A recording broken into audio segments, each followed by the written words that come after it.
On my birthday, my husband and children handed me divorce papers and eviction notices. The house, the business, the company, everything gone. My daughter sneered, calling me pathetic as they all laughed. I smiled, signed without trembling, and quietly left. Within a week, my phone lit up with 42 desperate calls. Karma had arrived faster than expected. She actually thinks we're throwing her a party tomorrow. Sophia's laugh drifted through the heating vent from Elijah's home office directly below our bedroom. I pressed my ear closer to the metal grate. Dad, are you sure the lawyer said the eviction notice is legal? Nathan's voice now. We've covered everything, Elijah responded. The business transfer, the house deed, the divorce papers. By tomorrow night, your mother won't own anything except that ancient Honda she refuses to sell. I remained frozen on our bedroom floor, my knees grinding into the carpet as my family casually discussed my erasure.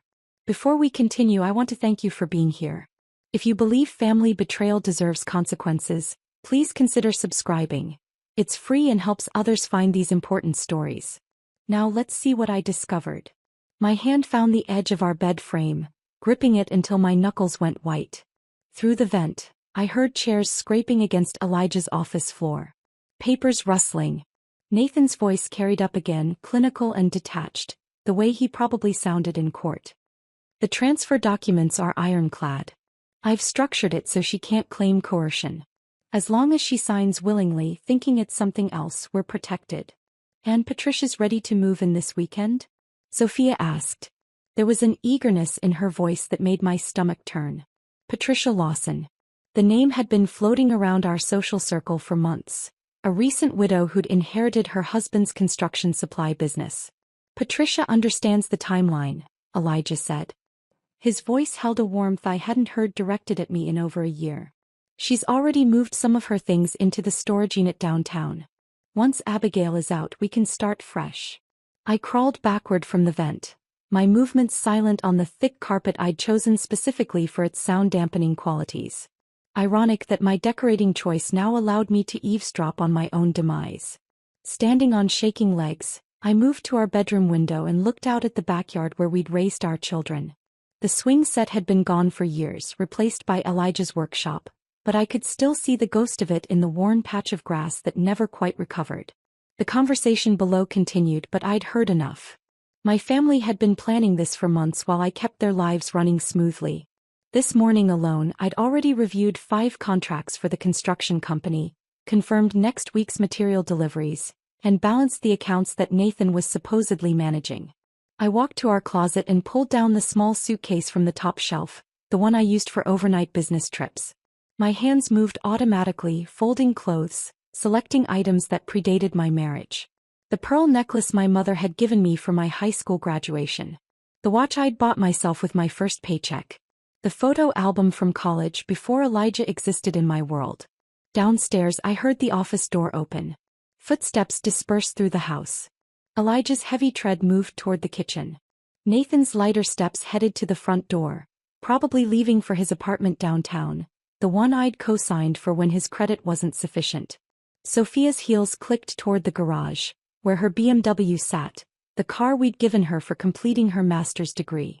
I tucked the suitcase back into the closet and descended the stairs with practiced normalcy.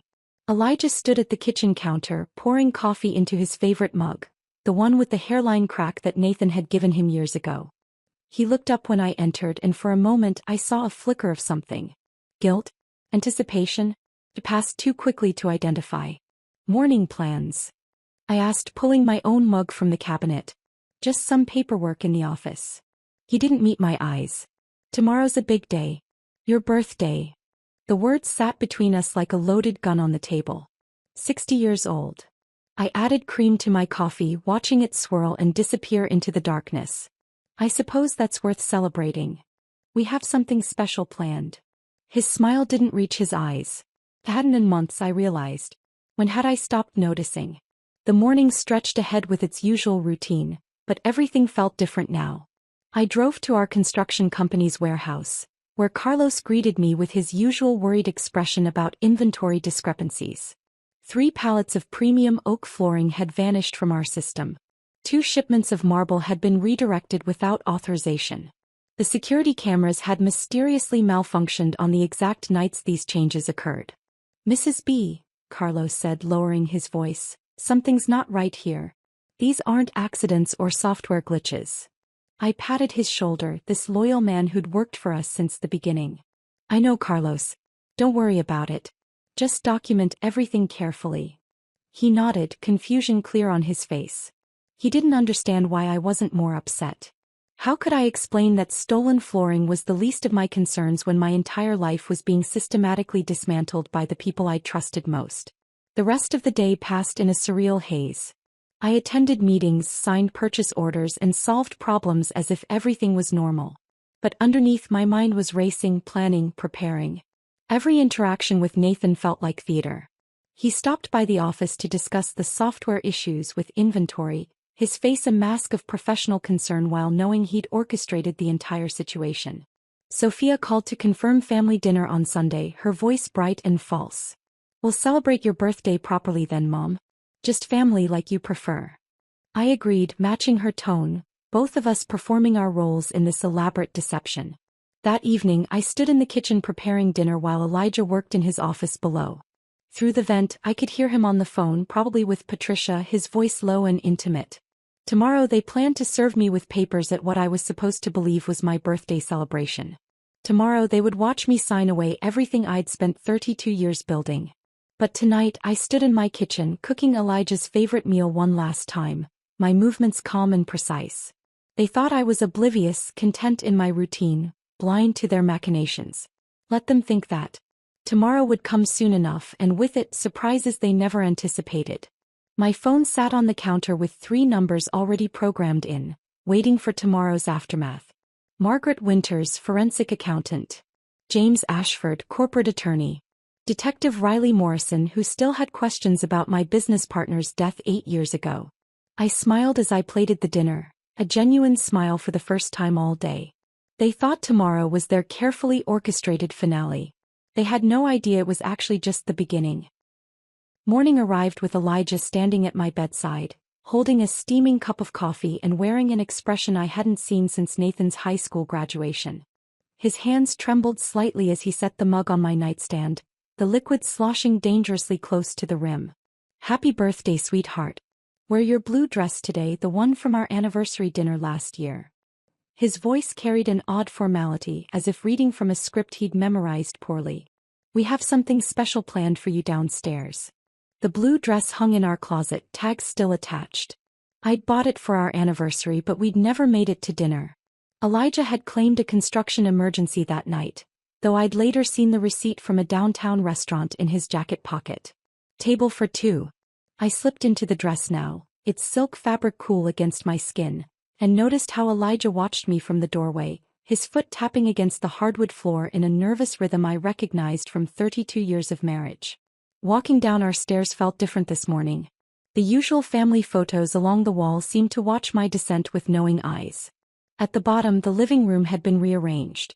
Our furniture pushed against the walls, creating an open space in the center where our mahogany coffee table sat like an altar. The morning light streaming through the windows illuminated a thick manila folder placed precisely in the center. Nathan stood by the front door, his stance wide and blocking, dressed in his courtroom suit despite it being Saturday. His phone was out, held at an angle that suggested recording. Sophia positioned herself near the hallway to the garage, her own phone raised, a small smile playing at her lips. They formed a triangle with Elijah at the apex, and I stood in the center, surrounded. "Please sit down, Abigail." Elijah gestured to the chair they'd positioned facing the table. Not my usual spot where I'd sat for thousands of morning coffees, but a kitchen chair brought in specifically for this moment. The wood felt cold through the silk dress. Nathan cleared his throat and stepped forward, his lawyer voice replacing any trace of the son who used to call me for advice during law school. "Mom, we need to discuss some changes to the family structure and business arrangements. What we're presenting today is the result of careful consideration and legal consultation."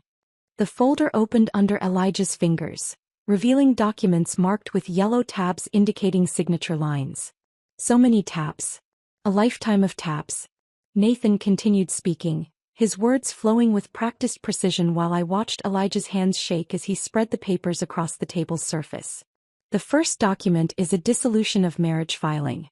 The terms are generous, considering the circumstances. Nathan's eyes never met mine, focused instead on a point just above my head. You'll receive your personal belongings and the Honda. The second set transfers your interest in the construction business to Dad, recognizing his role as primary operator. The third relinquishes claim to this property, acknowledging that the mortgage and improvements were funded primarily through Dad's efforts. Each word landed with calculated impact, but it was Elijah who delivered the personal blow. We've grown apart, Abigail. You know we have. This is best for everyone. A chance for new chapters. His memorized speech faltered as he gestured vaguely at the papers. Patricia Lawson has been helping us navigate this transition. She understands business, understands what we need moving forward. Sophia finally spoke, her young voice carrying a cruelty that must have been rehearsed to achieve such perfect delivery. We've already moved your things to the garage, Mom. The stuff that's actually yours anyway. Most of it was Dad's money that bought everything else. She lowered her phone slightly to look directly at me. It's all sorted, labeled, ready for you to take. The silence that followed felt alive, breathing in the space between us. Through the front window I caught movement.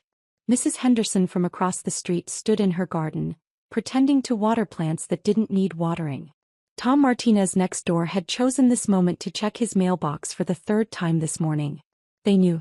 The whole neighborhood had been informed or warned or invited to witness my humiliation. You're pathetic, Mom. Sophia's words cut through the silence with surgical precision. Did you really think we needed you anymore? Dad built this business. Nathan has the legal expertise. I have my own life, my own career. What exactly do you contribute except going through the motions every day like some kind of robot? Nathan's chuckle came quick and sharp, a sound I'd never heard from him before. Elijah's laugh followed, nervous and high, the laugh of a man who'd crossed a line and couldn't find his way back. The sound echoed off the walls of the home I'd spent 3 decades creating, maintaining, and filling with what I'd thought was love. Movement from the kitchen caught my attention. Marcus Webb stepped into view, Nathan's law school friend who'd attended dozens of dinners at this very table. He held his briefcase like a shield, his expression professionally neutral. I'm here as a witness, he announced unnecessarily, to verify that all signatures are given freely and without coercion. The pen appeared in Elijah's hand, expensive and heavy, the Mont Blanc I'd given him when he'd landed our first major contract. He extended it toward me with the same hand that had held mine through labor pains, through my mother's funeral, through celebrations and failures and ordinary Tuesday mornings that now felt like treasures I'd never properly valued. I took the pen. Its weight felt significant, final. The room held its breath as I pulled the first document toward me. Nathan shifted his position slightly, ensuring his phone captured everything. Sophia zoomed in with hers. Elijah's breathing grew audible in the silence. My signature flowed across the first yellow tab with practiced ease. Then the second. The third. Each name written with the careful penmanship my mother had insisted I perfect. Back when signatures meant promises and promises meant something. I signed away the house where my children had taken their first steps. I signed away the business I'd helped build from a single truck and a dream. I signed away 32 years of marriage with the same steady hand that had once signed our wedding certificate. The final signature complete, I set down the pen with a soft click against the mahogany surface. Looking up, I met each of their eyes in turn. Nathan's held triumph mixed with something else. Uncertainty? Sophia's phone lowered slightly as she processed my calm. Elijah stepped backward as if I might explode, might rage, might become the scene they'd apparently prepared for. That I smiled. A real smile, the kind that reached my eyes and transformed my face into something they hadn't seen in years. Peace. It unnerved them more than any scream could have. Thank you, I said softly, rising from the chair with deliberate grace. This makes everything so much simpler. My steady composure lasted exactly until I closed the Honda's door behind me. The old car's engine turned over on the third try, just as it had for the past 15 years, and I drove away from my former life with nothing but 2 suitcases and a silence so complete it felt like drowning. The extended stay hotel sat 12 miles from the house, far enough that no one from our social circle would accidentally spot my car in the parking lot. The desk clerk barely glanced up as I counted out cash for a week's stay. Room 237 smelled like industrial disinfectant and broken dreams, but it had a door that locked and a bed that wasn't shared with a man who'd been planning my disposal for 6 months. I dropped the suitcases by the door and pulled out my phone, switching it to airplane mode before removing the SIM card entirely. They'd expect me to call someone, anyone, to rage and cry and beg for explanations. Instead, I would disappear into the silence they'd created. But first, I needed intelligence. During the drive, I'd mentally photographed every document I'd signed, and now I spread my phone across the bed, zooming in on the images I'd managed to capture while pretending to read. Nathan's legal language was precise but arrogant. He'd buried clauses in subsections assuming I'd sign without reading, just as I apparently did everything else without thinking. One clause particularly stood out. A non-compete agreement preventing me from working in construction within a 500-mile radius. Unenforceable according to state law, but they didn't know I knew that. My notebook filled quickly with columns of information. Assets they knew about versus ones they didn't. The separate business account I'd opened 3 years ago when I'd started noticing discrepancies, now holding $40,000 in legitimate consulting fees from side projects Elijah had deemed too small to bother with. The storage unit across town where I kept my mother's antiques, still in my maiden name. The network of suppliers who dealt with me directly, bypassing the official company channels. At exactly midnight, I walked to the hotel's business center and used their phone to make the first call. Margaret Winters answered on the second ring, her voice alert despite the hour. We'd been roommates at State College, both studying business when women were still oddities in those classrooms. She'd become a forensic accountant specializing in divorce cases, finding hidden assets with the dedication of a bloodhound. Abigail? This number isn't yours. Her voice sharpened with concern. I need your expertise, Margaret. Confidentially. Can we meet tomorrow? Where and when?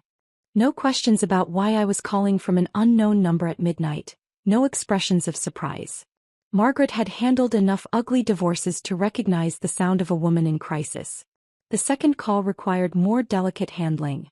James Ashford had built his law practice on corporate litigation, but 4 years ago, I'd helped his daughter Rebecca escape an abusive marriage by hiding her in our guest house for 3 weeks while James arranged protection orders. He tried to pay me, tried to express gratitude in ways that mattered to men like him, but I'd simply told him that someday I might need a favor. James, it's Abigail Brennan.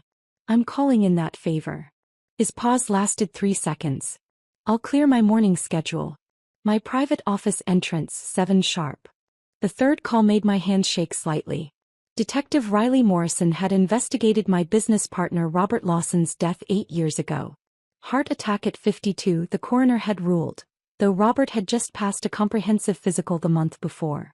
His widow Patricia had inherited his shares in our largest competitor, then sold them 6 months later for triple their value when the company mysteriously received 3 government contracts Robert had been pursuing.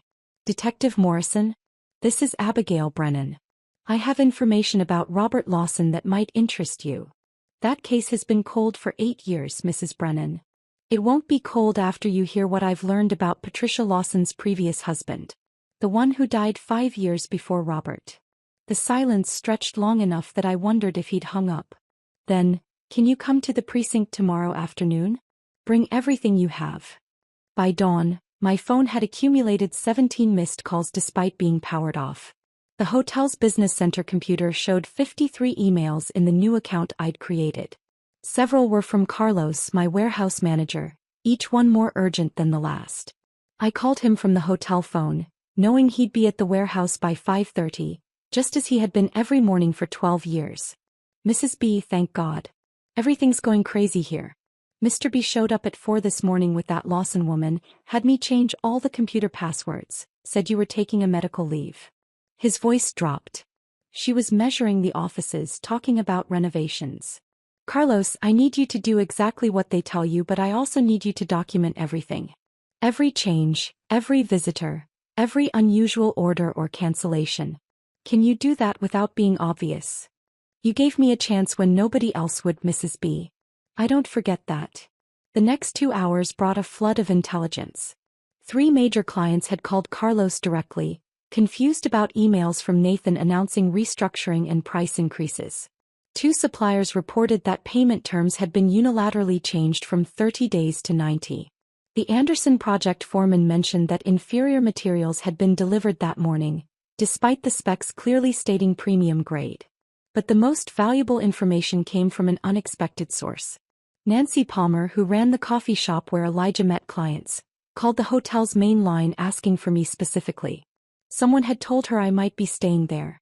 "Honey, I don't know what's happening in your world, but that husband of yours has been meeting with Patricia Lawson every Tuesday and Thursday morning for the past 18 months. Always the corner booth, always thought they were being discreet." She paused. "My cousin Linda works at the courthouse. Patricia's been there 3 times in the past month filing paperwork. And here's the interesting part, she filed the exact same types of documents before her second husband died. Linda remembers because it seemed strange at the time, getting everything in order months before he had his sudden heart attack. The pieces formed a pattern so clear I wondered how I'd missed it. Elijah hadn't fallen for a younger woman or gotten bored with our marriage. He'd been selected, groomed, and was now being positioned for something far worse than divorce. Patricia Lawson didn't just steal businesses. She eliminated their owners after securing control. I made one final call that morning, this time to Sarah Martinez, who ran the private investigation firm James had recommended for business matters.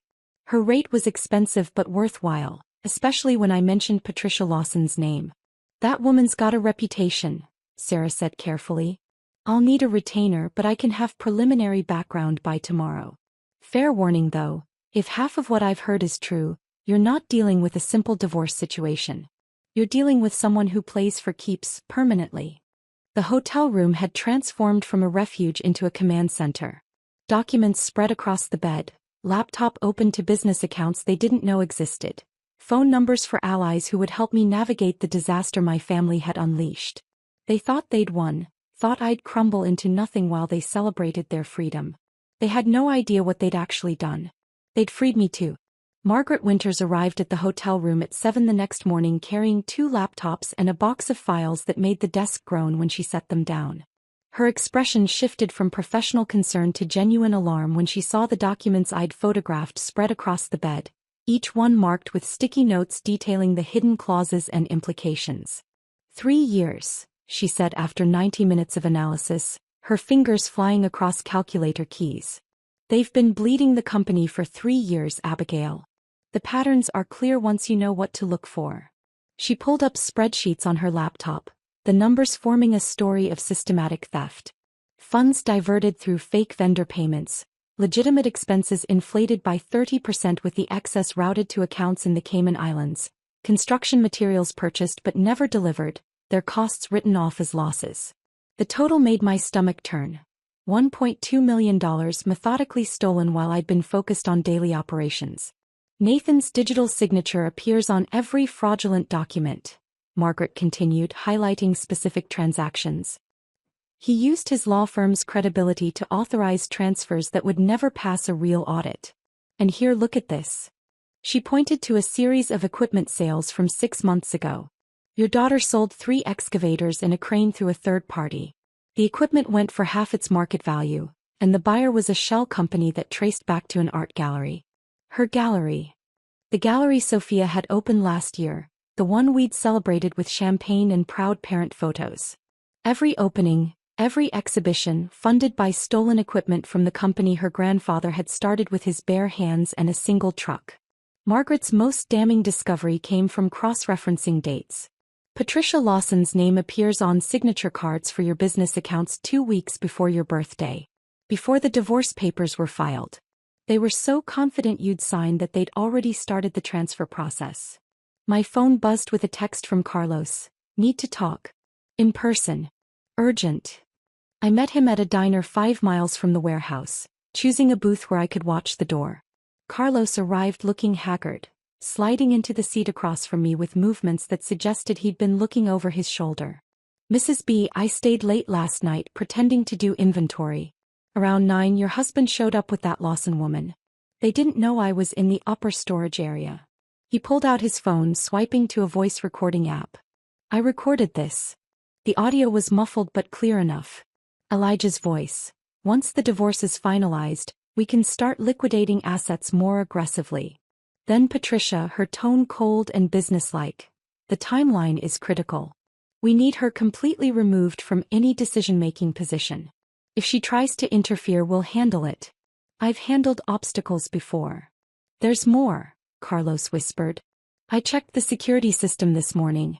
Someone deleted footage from 3 specific nights over the past month. But they didn't know about the backup drive I installed in the ceiling. I have everything. The footage he'd saved on a thumb drive showed Elijah and Patricia photographing inventory lists, client contracts and supplier agreements. In one frame, Patricia was on her phone while pointing at our client database on the computer screen. The timestamp showed 2:47 a.m., 3 weeks before my birthday. They've been planning to gut the company and sell it piece by piece, Carlos said. I heard her mention buyers from Phoenix who'd take the contracts but not the employees. Everyone would be terminated. Detective Morrison's call came as I was driving back to the hotel. Can you meet me at the precinct now? What I found, we need to discuss it immediately. His office hadn't changed in 8 years, still cluttered with case files and coffee cups that looked like science experiments. But his expression was different, sharper, more focused than when he'd investigated Robert's death. Patricia Lawson's first husband died of a heart attack at 48. Her second, Robert, at 52. Both were cremated within 48 hours, which is unusual but not illegal. But here's what we missed the first time. He spread photos across his desk. Both men increased their life insurance policies 6 months before their deaths. Both named Patricia as beneficiary. And both had the same symptoms in their final weeks: fatigue, shortness of breath, chest pain. Classic signs of digitalis poisoning, which mimics heart attack symptoms.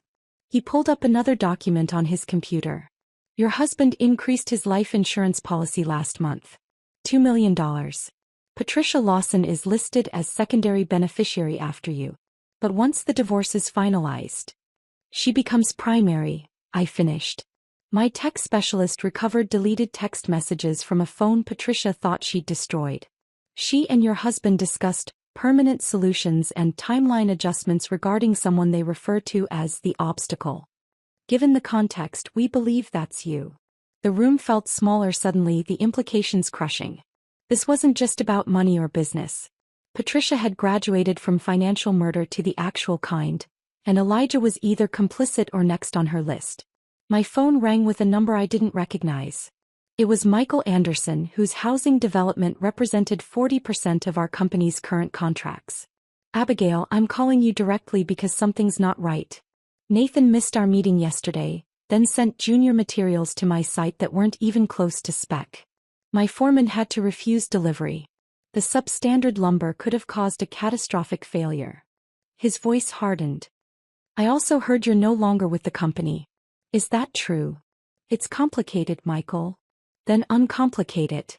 I hired your company because of your reputation for quality. If you're starting something new, I want in. The contract can be transferred if the terms are met. 2 more clients called within the hour with similar concerns. Nathan's incompetence was destroying relationships I'd spent 20 years building. Sophia's material substitutions had caused a minor collapse at a job site, thankfully with no injuries, but the liability issues were mounting. By evening, I had 3 file boxes of evidence: financial fraud, conspiracy to commit murder, corporate sabotage, and enough documentation to destroy the lives of everyone who'd laughed at my humiliation just 48 hours ago. Margaret had traced the offshore accounts. Morrison had built a case that would trigger federal investigation. Carlos had saved footage that would prove premeditation. Sarah Martinez's preliminary report on Patricia included 2 other suspicious deaths in different states. The woman who'd walked out of her house with nothing but memories had transformed into something else entirely. They'd thought they were disposing of a used-up wife and mother. Instead, they'd created their own worst nightmare. A woman with nothing left to lose and everything to prove. The file boxes sat in my hotel room like loaded weapons waiting to be fired, but I forced myself to wait. Timing would determine whether my evidence destroyed them or merely wounded them enough to retaliate. Each morning brought new reports from Carlos that confirmed what I already knew. Without me, the company was eating itself alive. The Henderson crane broke down again today, Carlos informed me during our Tuesday morning call. Nathan refused to authorize the repair costs, said we'd just use the backup. He doesn't know we sold the backup crane 6 months ago. Sophia handled that transaction herself. The operator had to walk off the Mitchell site. Through the hotel window, I watched rain streak the glass while Carlos detailed the cascade of failures. The automated billing system had crashed because Nathan had forgotten to renew the software license. 3 subcontractors had walked off sites after payments were delayed past 90 days. The liability insurance was set to lapse in a week because Sophia had been using the premium payments to cover her gallery's rent. I documented everything in a leather journal, each failure meticulously recorded with dates, times, and consequences. The methodical note-taking gave me something to focus on besides the hole in my chest where my family used to live. 32 years of marriage reduced to evidence items. 2 children I'd raised became co-conspirators in my elimination. The knock on my door at 3 that afternoon was soft but persistent. Through the peephole I saw Rebecca Thompson, my mentor from 20 years ago when I'd first entered the construction industry. She stood in the hallway wearing a rain-soaked coat and an expression of determined concern. "Abigail, open the door. I know you're in there and we need to talk." Rebecca entered my room without judgment, taking in the evidence boxes and wall of documents with the practiced eye of someone who'd built an empire from worse circumstances. She'd started Thompson Construction with a single truck after her own divorce, turning it into the largest firm in 3 states. "Word travels fast in our industry," she said, settling into the uncomfortable hotel chair like it was a throne. "Nathan Brennan called me yesterday trying to poach my contracts. The boy actually thought throwing around his father's name would mean something. I told him I only work with professionals who know the difference between rebar and regret. Despite everything, I almost smiled at that. I'm here with an offer, Abigail. Not charity business. I need someone who understands quality control, client relationships, and project management. Someone who can take over our commercial division while I focus on government contracts." She pulled a folder from her briefcase. "Full partnership track. Corner office in the Meridian building. And here's the interesting part. It overlooks your old headquarters. You can watch them fail while you rebuild." The salary she quoted was double what I'd ever drawn from my own company. The benefits included things I'd never allowed myself. Car allowance, expense account, profit sharing that actually meant something. But it was the project list that made my breath catch. Every client who'd called me about Nathan's incompetence was already inquiring about moving their contracts to Thompson Construction. "When would you need an answer?" "Take your time. A week, maybe 2. Though I should mention the Anderson project is specifically requesting your involvement. Apparently, there was an incident with substandard materials that nearly caused a structural collapse. After Rebecca left, I needed groceries and basic supplies. The hotel's mini-mart prices were astronomical, and I'd been living on vending machine coffee for too long.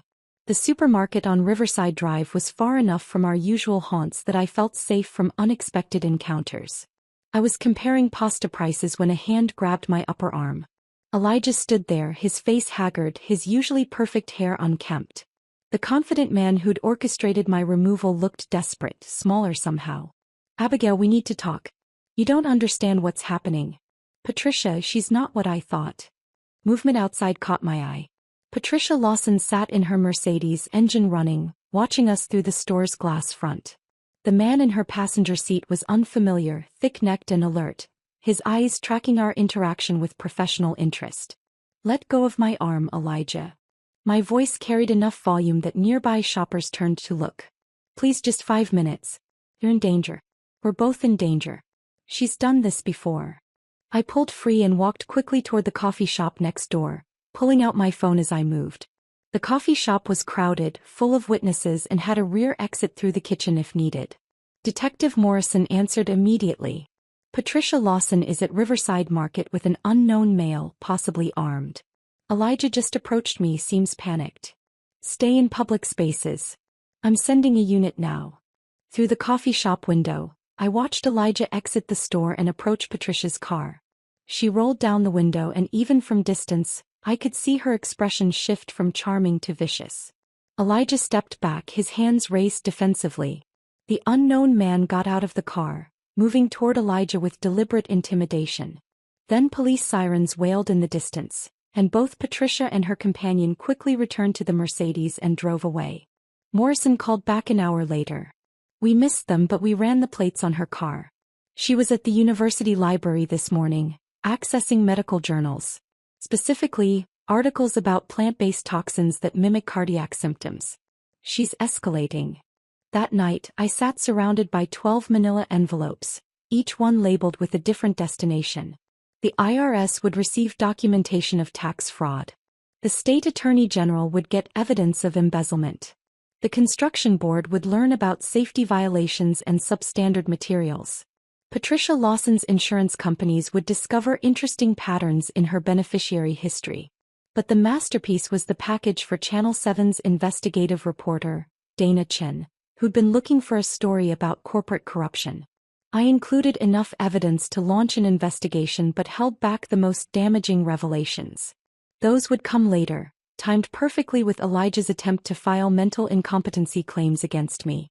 Each package contained different pieces of the puzzle, ensuring multiple investigations would launch simultaneously. No single agency would have the complete picture, but together they would create an inescapable net. Digital copies were uploaded to cloud storage accounts under different names. Physical copies were secured in a safety deposit box at a bank where nobody knew me. The 12th envelope was different. It contained a single photograph, Patricia and Elijah at the warehouse at 2:47 a.m., and a note, "I know everything. Your move." That envelope would be hand-delivered to Patricia Lawson tomorrow afternoon, right after the others were mailed. Let her wonder how much I knew. Let her panic about which agencies were already investigating. Let her make the kind of mistakes that desperate people always make when they realize their perfect plans are crumbling. The rain had stopped, leaving the parking lot gleaming under streetlights.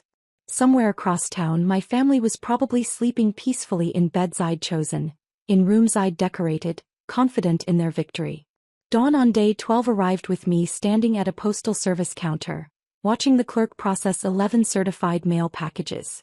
Each envelope disappeared into the system with a tracking number that I carefully recorded. The 12th package, Patricia's personal warning, would be delivered by courier at exactly 2 p.m., giving the official investigations a 6-hour head start. By the time I arrived at Rebecca Thompson's office for my first unofficial day of work, the machinery of justice had already begun grinding forward. Rebecca had given me temporary workspace on the executive floor, a glass-walled office that overlooked the city's construction district. From my window I could see the building that housed Brennan Construction, the company I had helped build from nothing. At 9:47 a.m., 3 unmarked government vehicles pulled into the parking lot of my former headquarters. Federal agents emerged with boxes and warrant folders, their movements efficient and practiced. Through Rebecca's high-powered telescope, which she kept for market research, I watched employees gathering at windows, their confusion visible even from this distance. My phone, silent for nearly 2 weeks, began its symphony at 10:15 a.m. The first call came from Elijah. I let it go to voicemail, then listened. "Abigail, something's happening. The IRS just froze all our accounts. They're saying something about fraudulent tax filings. This has to be a mistake. Call me immediately." 5 minutes later, another voicemail. "The state attorney general's office is here with a warrant. They're seizing computers. Abigail, whatever you think happened, this isn't the way. Please." Nathan's first message arrived at 10:32 a.m. "Mother, I don't know what you've done, but you're destroying everything grandfather built. We can resolve this privately. As your attorney, as your son, I'm advising you to contact me immediately." By noon the voicemails had evolved. Elijah's voice had progressed from confusion to anger to something approaching panic. "They found the offshore accounts." "How did you know about the offshore accounts?" "Patricia says you must have been spying on us illegally. We'll fight this, Abigail. You won't win." Nathan's legal threats had dissolved into desperate negotiations. "The construction board is threatening to revoke our license. 3 projects just canceled their contracts. Mom, please, let's talk about this rationally. We can work something out." But it was Sophia's message that carried the most striking transformation. Her voice, usually so confident and dismissive, cracked with genuine fear. "Mom, my gallery's been seized. They say it was bought with embezzled funds. I don't understand what's happening. I don't have anywhere to go. The apartment was in the company's name. My cards don't work. Mom, I don't know how to. I've never had to. Please call me." 42 calls in total by 3 p.m. I documented each one, saving the voicemails to multiple devices. Evidence of their panic would be useful if they tried to claim ignorance later. The courier confirmed Patricia's package delivery at 2:03 p.m. By 2:47 p.m., Sarah Martinez's investigator sent me photos that exceeded my wildest expectations. Patricia stood on her penthouse balcony, hurling what appeared to be Elijah's clothes into the afternoon air. Expensive suits floated down like surrender flags while she screamed loud enough for neighboring buildings to hear. She found the photos in the package, Sarah explained over the phone. Pictures of Elijah with 2 different women at hotel bars over the past year. He's been playing her while she was playing him. She's destroying everything he left at her place. The investigator's video footage showed Elijah arriving at the building, looking up at the clothing rain, then backing away as Patricia appeared to throw a laptop that exploded on the sidewalk near his feet. The security guard blocked his entry while Patricia could be heard shrieking about being made a fool. "There's more," Sarah continued. She came down to the lobby with scissors, threatening to cut up his car seats. Building security had to restrain her. Elijah fled to a motel off Highway 9. "The same one where you're staying, actually. He's 3 doors down from your room." The irony was almost poetic. The man who had orchestrated my exile was now living in the same cheap motel, probably eating from the same vending machines, definitely experiencing the same crushing realization that everything he thought he controlled had slipped away. Rebecca and I spent the afternoon visiting clients who had expressed concerns about Brennan Construction's stability. The Anderson meeting was particularly satisfying.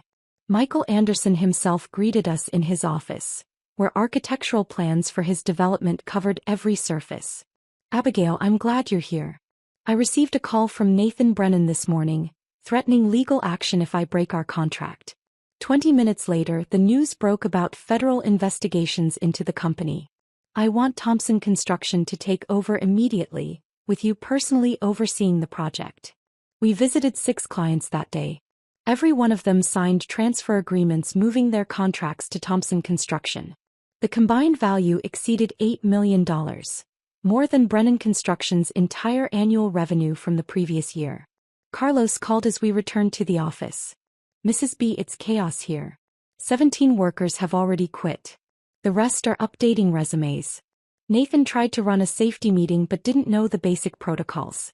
Someone called OSHA about the violations. They're coming Monday. Carlos, Thompson Construction needs an experienced warehouse manager. Same crew, better pay, actual safety standards. Interested?" His relief was audible. "When do I start?" By evening, Rebecca and I had hired 12 of Brennan Construction's best employees, secured 4 major contracts, and established a transition timeline that would have the Anderson project back on schedule within a week. We celebrated with coffee in her office, watching the last government vehicle leave the Brennan Construction parking lot. "You know what the beautiful part is?" Rebecca said, studying the building through her telescope. "You didn't destroy them. You just removed yourself from the equation and let them reveal who they really were. The fraud, the theft, the incompetence, it was always there. You were just the foundation holding it all together." My phone buzzed with text number 43 from Elijah. "Patricia knows about the other women. She's threatening to go to the police about something. I don't know what you've started, but it's destroying everything." I deleted the message without responding. Tomorrow the news would break publicly. Dana Chen's investigative report would air during the evening news. The construction community would learn about the fraud, the safety violations, and the federal investigations. By week's end, Brennan Construction would exist only as a cautionary tale about greed and betrayal. But tonight I sat in my temporary office, looking out at the city I had helped build one quality structure at a time. Tomorrow I would sign my employment contract with Thompson Construction. Tomorrow I would begin rebuilding my professional life on my own terms. The phone rang once more. Call number 44. This time I recognized the number as the motel's front desk. Elijah was probably trying to reach me through their phone since I wouldn't answer his calls. I let it ring, packed my things, and headed to my room at a different hotel across town. The new hotel room felt safer, 20 miles from Elijah and his desperate attempts to reach me through the motel's front desk. I had just finished organizing my new office supplies when Dana Chen's investigative report began playing on the mounted television. Her serious expression filled the screen as she stood outside Brennan Construction's headquarters. the building looking abandoned despite the middle of the business day. Tonight, we investigate the sudden collapse of one of the region's most trusted construction companies, following federal raids and multiple arrests, Dana announced. Behind her, workers were removing the bronze letters spelling Brennan from the building's facade, each letter dropping into a truck bed with a hollow clang. My phone vibrated with a text from Detective Morrison. Turn to Channel 5 instead. You'll want to see this live. I switched channels to find breaking news coverage. Federal agents were escorting Elijah from the Highway 9 motel in handcuffs, his head down, his expensive suit replaced by the rumpled clothes he'd been wearing for days. The timestamp showed 6:47 p.m., exactly 3 weeks since my birthday ambush. The reporter's voice carried over the footage. Elijah Brennan, founder of Brennan Construction, arrested on charges of tax evasion, fraud, and conspiracy. The scene shifted to Nathan's law firm downtown. Through the glass doors, agents could be seen carrying boxes while Nathan stood frozen at the reception desk, his colleagues backing away as if his legal troubles might be contagious. His arrest happened in full view of the senior partners who had once praised his ruthless efficiency. They led him out through the main entrance, ensuring everyone saw the Golden Boy's public downfall. Sophia's arrest was quieter but no less complete. The gallery she had loved so much was wrapped in yellow tape, the windows she had spent weeks arranging now blocked by federal seizure notices. Agents found her sitting in the back office, surrounded by pieces she could no longer sell from a business that no longer existed. The reporter noted she went quietly, seemingly in shock. Patricia Lawson's arrest provided the evening's dramatic climax. News helicopters circled her penthouse as agents attempted entry. She could be heard screaming about her rights, about conspiracy, about being set up. The footage showed her being dragged out, still in designer heels and a silk robe, her perfectly styled hair finally disheveled. The reporter mentioned additional charges being prepared related to 2 previous husbands' deaths. Morrison called as the coverage continued. "Can you come to the station tomorrow morning? There are some things you need to know about what we found." The next morning, Morrison's office felt different. The exhaustion in his eyes had been replaced by grim satisfaction. He spread files across his desk, each one labeled with names I recognized. "The text messages we recovered are damning. Patricia and Elijah discussed your removal extensively. The birthday ambush was supposed to destabilize you, make you vulnerable. Patricia had sourced digitalis from a contact in Mexico. The plan was to wait 3 months, then invite you for a reconciliation dinner." My stomach turned, but Morrison continued. "Here's the ironic part. Patricia was simultaneously planning Elijah's death for approximately 8 months later. She'd already drafted documents transferring his assets to her name. Your husband thought he was the predator, but he was always her prey. He showed me a message from Patricia to an unknown number. E is easier to manage than expected. Once A is handled, we'll need 6 to 8 months before his heart attack. The construction contracts alone worth 8 M. Your walking away disrupted everything," Morrison explained. "Without you to blame for the company's collapse, Patricia couldn't position herself as Elijah's savior. When the investigation started, she panicked, moved too fast, made mistakes. Your silence saved your life and probably his too." I returned to Thompson Construction's offices to find my permanent workspace ready. The corner office Rebecca had promised overlooked the entire construction district. Through the floor-to-ceiling windows, I watched a foreclosure notice being posted on the house I had designed with such hope decades ago. The workers were gentle with it, as if understanding the weight of what they were posting. Throughout the day, former Brennan Construction employees stopped by to thank me for hiring them at Thompson. Carlos had brought his entire warehouse team. The Anderson project foreman had convinced his best crews to make the switch. Even the receptionist, Maria, who'd worked at Brennan for 15 years, now sat at Thompson's front desk. "You gave us dignity in this transition," Maria said, tears in her eyes. "You could have left us all to sink with them, but you didn't." The mail arrived at 3 p.m. with 3 letters forwarded from the hotel. Nathan's handwriting on the first envelope was shaky, the confident legal script replaced by desperate scrawls. His note was brief. "Mom, I need money for the commissary. They're threatening to take my bar license. I know I have no right to ask, but I don't know who else to turn to. The other inmates found out I'm a lawyer. It's not safe here." Sophia's letter ran 3 pages, her artistic handwriting cramped and tear-stained. I never learned anything real, Mom. You tried to teach me, but I thought I was above it all. I thought the money would always be there. I can't even make coffee properly. The halfway house has me washing dishes and I don't even know how to do that right. I'm 26 and I'm starting from zero. Elijah's message came through his public defender, typed on official letterhead. Mrs. Brennan, my client maintains that Patricia Lawson manipulated the entire situation. He states he was coerced into the divorce proceedings and was unaware of the criminal elements involved. He wishes to discuss the possibility of character testimony regarding his years as a law-abiding citizen.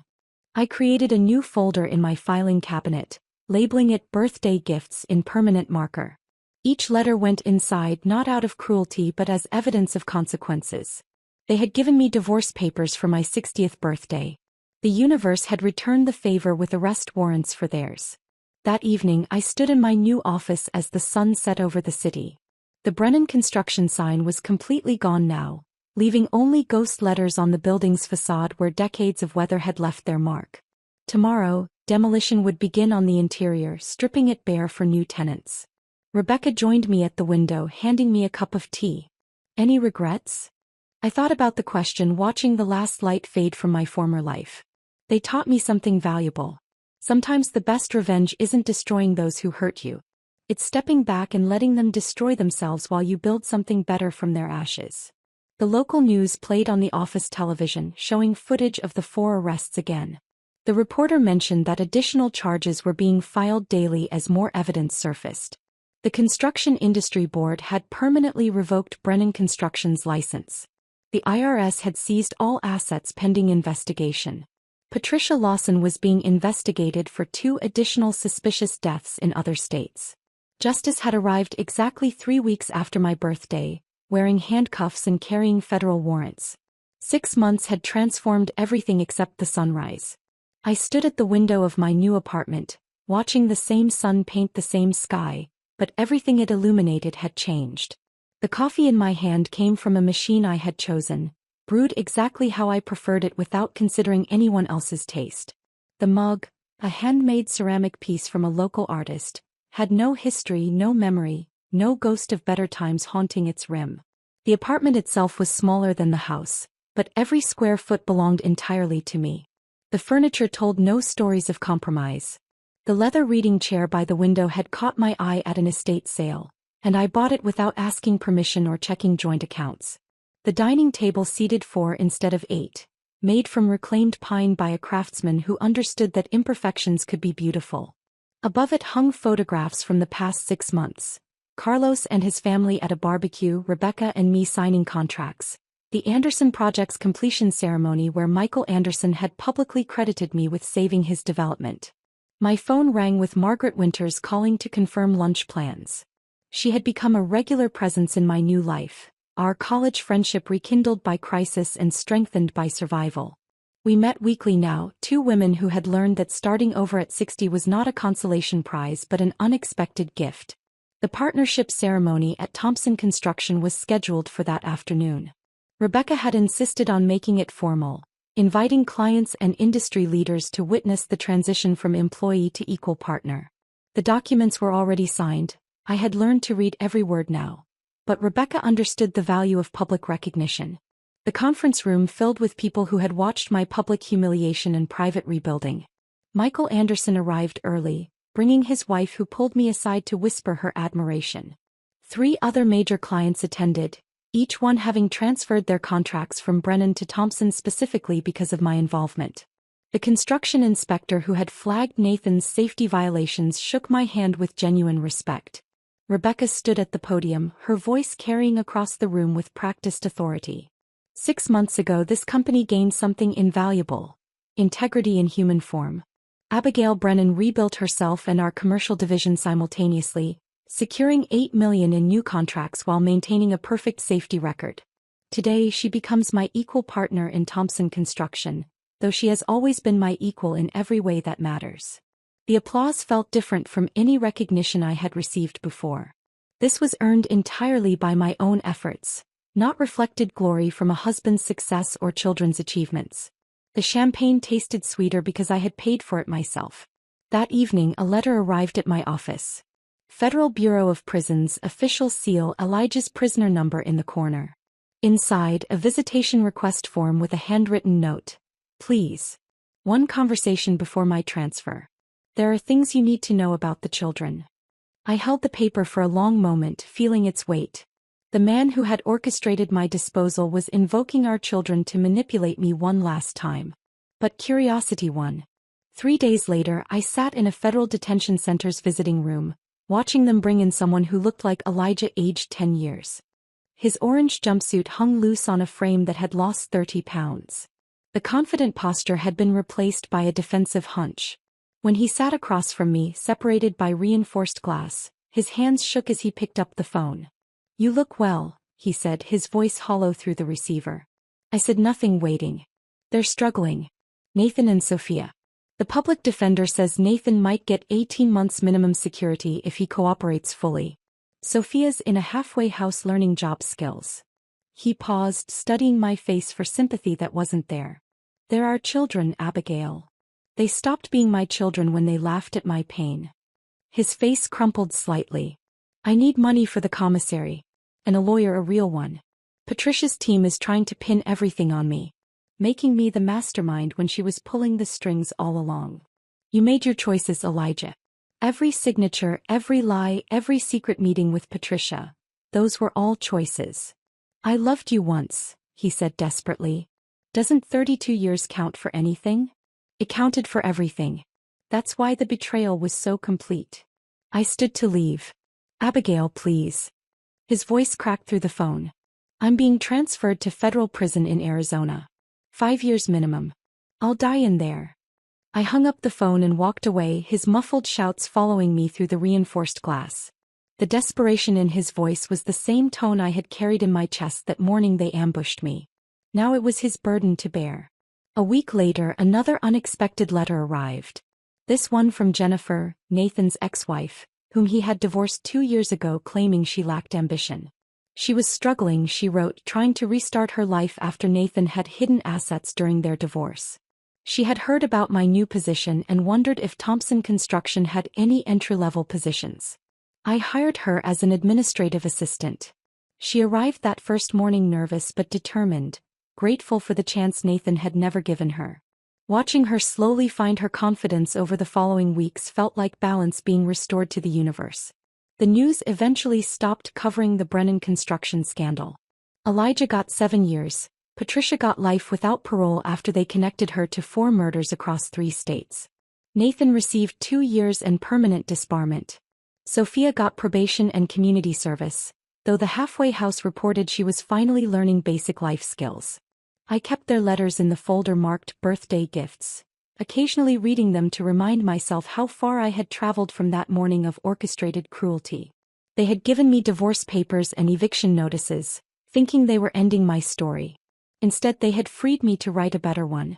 Standing in my office as another day ended, I watched the city lights begin their nightly show. Somewhere in federal prisons across the country, the people who had tried to erase me were learning what erasure really felt like. Those 42 desperate calls had come too late because karma had already been set in motion the moment they chose cruelty over compassion. My phone sat silent on my desk, no longer a source of dread but a tool for the business I was building on my own terms. Tomorrow would bring new contracts, new challenges, new opportunities to prove that the best revenge was not destruction but reconstruction. I had built beauty from their ashes, and it was entirely mine. If this story of calculated revenge had you holding your breath, hit that like button right now. My favorite part was when Abigail calmly signed every document with a serene smile, knowing she had already set her plan in motion. What was your most satisfying moment? Drop it in the comments below. Don't miss more gripping stories like this. Subscribe and hit that notification bell so you never miss an upload.